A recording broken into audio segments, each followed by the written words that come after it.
Now, China may or may not want to play peacemaker, but do the stakeholders want peace? Will the Americans agree to a China brokered deal? Will Ukraine be on board? And will Russia play along? Considering what their president said yesterday, Putin made a major announcement and brought Russia and the US one step closer to a nuclear face-off. They can't be stupid people. They want to deliver us a strategic defeat while sneaking into our strategic nuclear objects. Regarding this, I have to say that Russia suspends its participation in the New START treaty. Let me repeat, Russia does not abandon the treaty, but suspends its participation in it. What was that about? The START treaty, the Strategic Arms Reduction Treaty, that is the full form of START. The Strategic Arms Reduction Treaty. Putin says he's walking away from it, and he chose his words carefully. Why is it such a big deal? And what are the implications? We'll discuss all of it, but first, a primer. What is START all about? What is the treaty? The United States and Russia are nuclear powers. They're also arch rivals, and they have massive stockpiles of nuclear weapons. Together, they account for about 90% of the world's nuclear warheads. Going by one estimate, as of today, Putin controls 5,977 warheads, and Biden has 5,428. Not all of them are available for use right away. I'll explain why in a bit. But this is the legacy of the Cold War. The vast arsenal was built during that period. And that was a dangerous time. There was an arms race between the US and the erstwhile Soviet Union. They came dangerously close to a nuclear war. Both sides understood the risks, so they signed a treaty. It was called the START Treaty. It was designed to prevent a nuclear war. It was first signed when the Soviet Union was still intact, then revised in 2011, and then extended in 2021.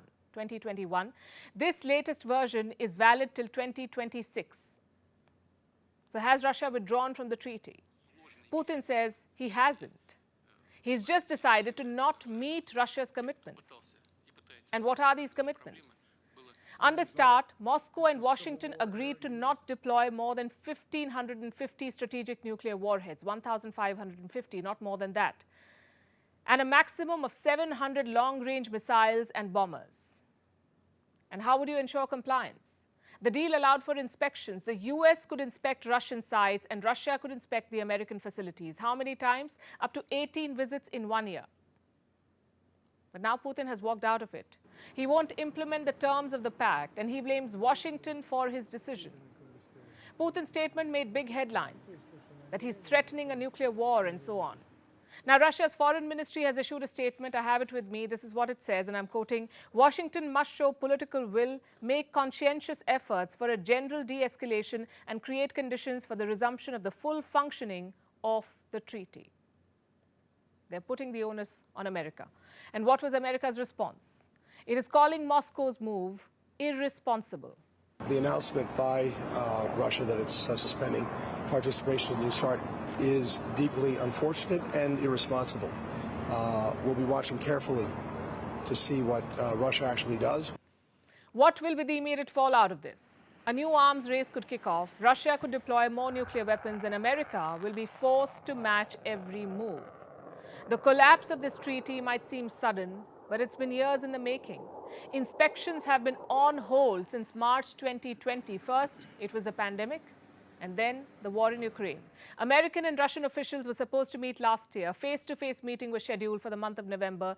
Egypt was to play host, but Russia decided to postpone the meet. And neither side has set a new date. The US blames Russia. It claims Moscow did not want to allow any inspections. Prepare those we send to war. Last month, the US State Department made an announcement. It said Russia was no longer complying with the treaty, and now Putin has made it official. No compliance with the START treaty. Putin says Washington is trying to weaken Russia, so he will not comply with any treaty that constrains Russia. The United Nations, meanwhile, says this could lead to a dangerous situation. I will reiterate the Secretary General's position, which has been clear, and that is that the U.S. and the Russian Federation should resume the full implementation of the New START treaty without delay. The New START and successive bilateral treaties on strategic nuclear arms reduction between the two countries have provided security not only for Russia and the United States, but for the entire international community. But words and appeals won't be enough. And let's be honest, it's all about the war in Ukraine. It has become a proxy war between the United States and Russia.